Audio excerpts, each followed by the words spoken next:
and thank you, Davila. Very tough act to follow, as I suspected would be the case. So Davila told you why you should buy ETH. I'm going to try and explain how you can use ETH, and particularly staked ETH, mainly as a collateral asset. So those of you who don't know Copper, I'm Simon Morgan. I'm the Chief Revenue Officer. Copper was born as an institutional digital asset custodian. But actually, today, I would suggest that we are a market infrastructure network business. Now, what does that mean? It sounds very fancy. The network is ClearLoop, and that network effectively connects custodians, and I say that on purpose because Copper is one of the custodians on that network. BitGo is also on the network, and we hope to add other digital asset custodians and hopefully in time, GSIB banks, the likes of Citi, BAML, etc. It connects custodians to trading venues. Now today, again, that is in a crypto construct. So those trading venues are centralized crypto exchanges, who you all know, the OKXs of the world, Bybit, etc., of which today we have 11 such venues on that network. Now, why does that matter and why does it exist? Our clients are institutional hedge funds, trading firms, names that you will recognize, people like Brevin Howard and DRW Cumberland, some of the biggest names in the space. And they use ClearLoop to mitigate their credit risk versus the exchange when they're trading perps or options or whatever it might be, any derivative effectively. Now in time, our hope that network grows, as we're seeing in the world at the moment with tokenization and everything else, that the network will grow to newer trading venues, the traditional venues, the likes of NASDAQ, the CME, the NYSE, etc., who are all starting to go 24/7, or at least have announced they're going to. And who knows, at some point in the future, staked ETH could be a collateral asset versus them as well.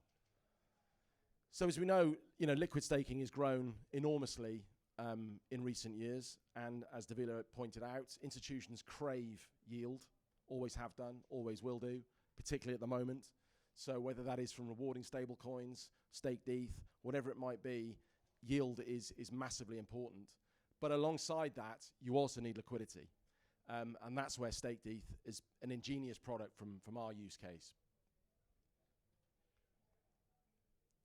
So as I was saying, when these clients, big hedge funds, asset managers, who are all actively trading on these centralized exchanges, their predominant activity, frankly, is trading perps, trading options, which I'm sure many of you all do yourselves, and you can see some of the exchanges there.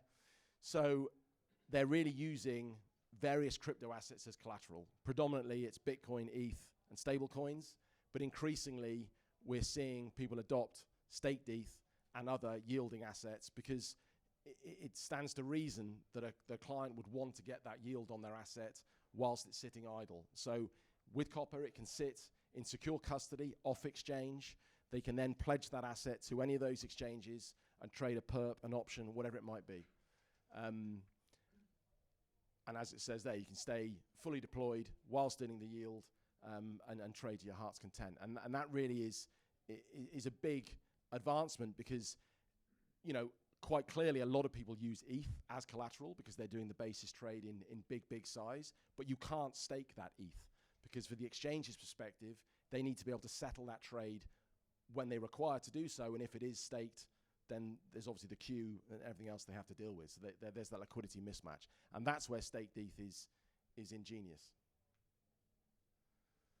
So, we have seen maybe not as much adoption as we thought we might, and there are reasons for that. But at the back end of last year, we had over $100 million worth of staked ETH pledged to various exchanges, being used as collateral by some of the biggest clients operating in this space. Now, to put that in perspective, at the time, ClearLoop had over $7 billion worth of delegated initial margin, so it's only a fraction of that. And there are reasons for that beyond our control, frankly. The exchanges, the adoption of the exchanges still needs to improve. They haircut the collateral quite significantly when it's staked ETH because of the potential for liquidity mismatch, but that is improving as education improves and demand, frankly, improves. So I think that number will continue to rise. And we're, as we discussed just 2 minutes ago, we're in a period of depressed prices, and therefore yield is even more important than anything. Clients are craving for it. So really, it has a lot of use case across our platform. Obviously, a lot of people hold it just purely for the yield, but it is a collateral asset, which is what I see is a huge use case for our clients, and I think that really is only going to grow. As I said, if we can continue to grow this network to include more custodians along the bottom and more trading venues on the top, I don't see why in the next 2 to 3 years where staked ETH could be used as a collateral asset to trade on the CME being used by traditional hedge funds on Wall Street. I think that is becoming a reality, and I think it'll happen quicker than any of us think. Really, that's all I have.